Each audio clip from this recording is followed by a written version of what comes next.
как побороть пырей на газоне. У нас здесь классный газон, но даже он не остался исключением, и на нем тоже есть пырей. Сейчас я вам покажу. Вот здесь у нас есть участочек, на котором видно очень хорошо пырей. Можете поближе посмотреть. Вот здесь у нас широкий лист, и видите, очень такие жесткие побеги, которые не берет даже газонокосилка. Вот здесь видно их, они просто разбитые, вот, настолько жесткие. И они, как видно, торчат даже чуть-чуть выше на газоне. То есть недавно была стрижка, собственно, но уже видно, что пырей обгоняет в росте мятлик.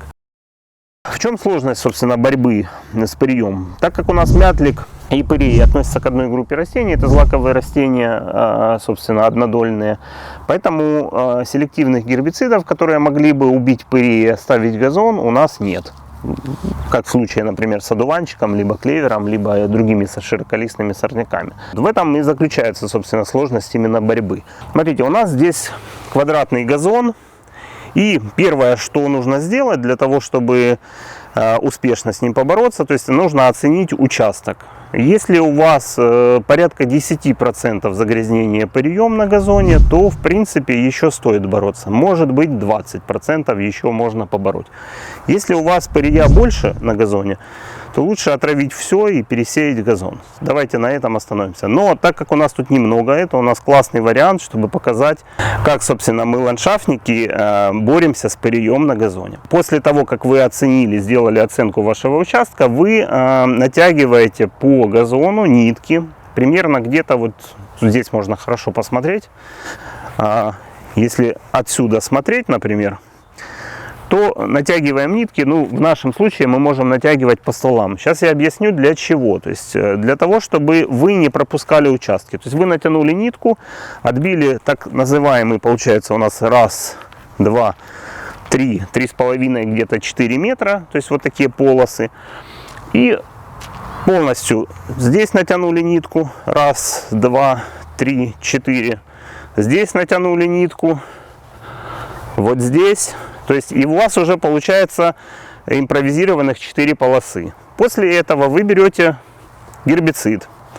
Собственно, какой гербицид нужно взять? Вот у нас он имеется. Гербицид глифосат содержащий, сплошного действия.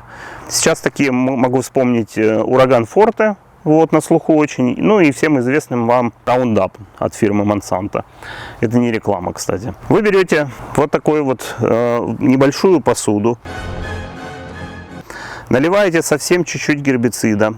Почему это важно? Потому что если вы разольете, у вас выгорит пятно достаточно большое. Поэтому наливаете совсем чуть-чуть чистого гербицида, не разводите его водой. И после этого начинаете ходить по полосам вашим. То есть берете первую полосу и внимательно, не спеша, потихонечку проходите и рассматриваете, что у вас, собственно, тут растет. Вот на нашей импровизированной полосе мы видим несколько растений пырья. Здесь можно увидеть вот такое растение.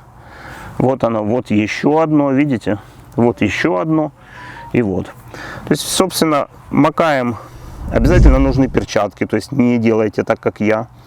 Обязательно с гербицидом нужно работать в перчатках. Макаете ушную палочку, либо это может быть кисточка. Вот. И аккуратненько делаете один мазок на каждое растение. Не надо мазать каждый листик.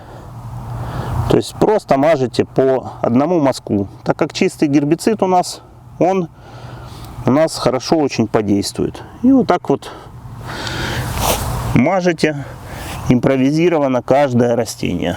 Где-то, может быть, конечно, и капнет на газон. Ничего страшного, если у вас пятачок там какой-то, даже не пятачок, как отдельное стоящее растение на газоне выгорит. Потому как у нас на одном дециметре 100 растений, в хорошем газоне, напомню, вот, ничего страшного не будет. И таким образом вы проходите одну полосу, вторую, то есть каждую полосочку проходите. Не обязательно мазать все растения. Сейчас я объясню, почему. То есть вы промазываете, ждете 10 дней. Вот, через 7 дней эти растения, которые вы намазали, они уже будут желтые, а через 10 дней они будут рыжие. Вот, и через 10 дней вы повторяете эту же процедуру. Промазываете опять снова. Такую процедуру нужно провести каждые 10 дней, то есть вы делаете промежутки в 10 дней и проводите ее 3-4 раза, пока вы не избавитесь полностью от всего пырья. Если у вас пырья немного, то в принципе вы от него избавитесь, может быть, даже за второй раз. Вот, может быть, не придется ее даже повторять. Делать это нужно где-то приблизительно между стрижками. То есть получается, например, у вас стрижка в понедельник, вот каждый понедельник, то есть вы в понедельник один, в следующий, то есть через неделю вы стрижете свой газон. Поэтому мазать вы можете где-то в четверг, в пятницу. Для чего? Для того, чтобы гербицид впитался в растение и начал действовать, чтобы вы его случайно не состригли газонокосилкой. И в то же время для того, чтобы после последней стрижки немного сорняк отрос, для того, чтобы вы видели, где он находится. Вот такая маленькая инструкция, ребятки, для вас, для того, чтобы у вас был чистый, красивый, идеальный газон.